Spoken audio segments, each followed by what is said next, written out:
talked about scary building. Oh, yes. Yes. So again, one thing I want to talk about is this right here. So one thing I want to talk to you guys about is particularly recertification of properties.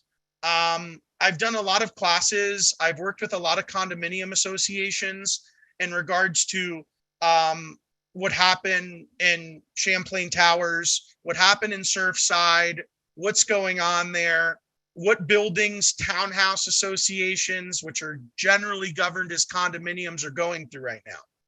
So if you look at right here, every single building is required to have a recertification. 50 years. So it's when the building turns 40 years from its certificate of occupancy, or CO. So when a building is 40 years old and then it turns 50. So every 10 years thereafter, these buildings were not made to stand for hundreds of years without concrete maintenance, life safety repairs, things like that. So something constantly that you're going to get from your owners is, or your sellers and buyers, specifically buyers, is, has my condominium, whether you're in Sunrise Lakes or whether you're in Pompano or Miramar or Townhouse, has my condominium association gone through their 40-year recert? Why this is so important is because of special assessments. So if you'll look right here, so in a nutshell, what the city is, what the county wants an engineer to demonstrate, not a contractor like me, an engineer, is to do a structural inspection on the building. They want to check for electrical. They want to check for foundation issues. They want to check for roofing systems. They want to check balconies, framing systems. And these are in the balconies. These are mainly in the common areas of the property. They want to check windows. They want to check electrical work. So mainly what happens with these guys is they have, I'm not talking about a Zinsco or a Federal Pacific or a panel you can't get insurance with. I'm talking about something that's a life safety issue. So what's happened since the scope of electrical work, conduits, this is what the engineer has to fill out. This is an example of a form. And I'll go back here. What happens with these particular forms is that an engineer comes on the property, they evaluate the building, the concrete, the stucco, the roof, the electrical systems, the pool, the common area. And then if deficiencies are documented, then they have to be fixed within 6 months. So you have to get someone, maybe it's the pool equipment that has the electrical exposed. It could be the electrical panel. It could be the stucco, like you see these scaffolds on the buildings, especially near the saltwater, where the stucco and concrete has fallen, and the rebar flakes like fish flakes, the metal bars. So all of these things cause what they call spalding, structural elements to fall apart in the building. And then shortly they wear over time. The part which got very damaging, specifically in Surfside, is when cities are supposed to enforce these. Hollandale Beach, Surfside, Miami Beach, they're supposed to look at all their condominiums. We have the most condominiums of anywhere in the state in South Florida, and of anywhere in the country in Florida. They're supposed to particularly have these buildings looked at by an engineer within the 40th year, and then recertified, and then the deficiencies fixed. The cities were overlooking this. The cities were not enforcing this rule.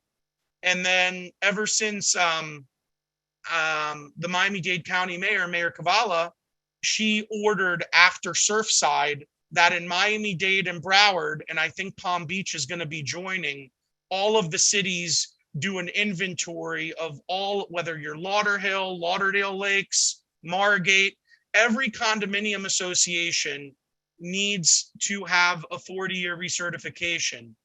The only ones that are exempt are single family houses, duplexes, non-residential buildings, and all other buildings with an occupant load less than 10. So every one of these condominium associations, that's going to be applicable. And why that's so important to us, and I do 40-year recertifications with our engineer, is if there's no reserves, then there's going to be a huge special assessment. And a lot of these condominiums, which the law will be changing in regards to that, they've been, anyone who's a member of a condominium board or management or association or realtors know that everyone wants to waive reserves, waive reserves, waive reserves. So the CAM licensees, the Division of Timeshare, Condominiums, HOAs, that department in the DBPR, the legislation's gonna start creating holdbacks so that they cannot keep waiving reserves. Because what the boards are doing, and a lot of the times they're investor owned, they're not, the owners aren't even occupying the building, they keep waiving the reserves, and then when it comes time to a 40-year recertification, there's no money.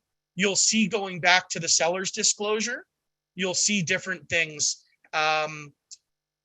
Do you have any knowledge of the 40-year recertification? Any deficiencies with fire sprinkler, fire alarm systems, roofing, electrical? And it's very important that the buyers and sellers and the title companies who request an estoppel from the associations, let them find out this information for you.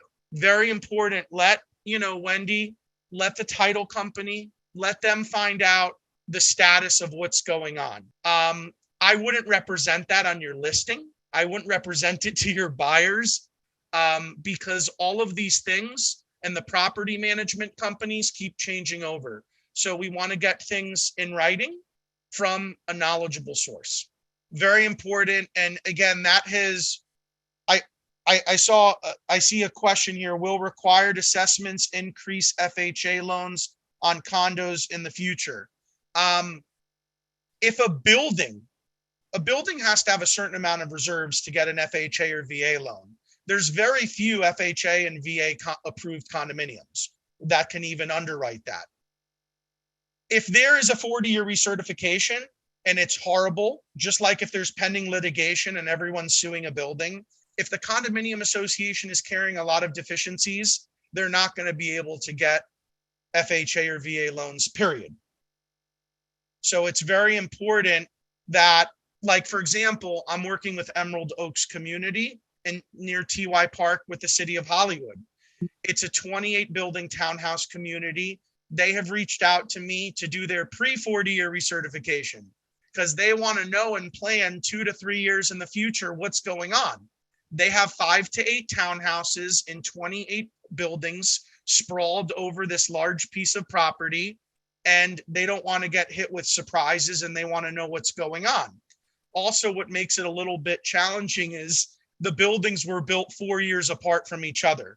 So some of the buildings were CO'd in 78, 80, 82, for example.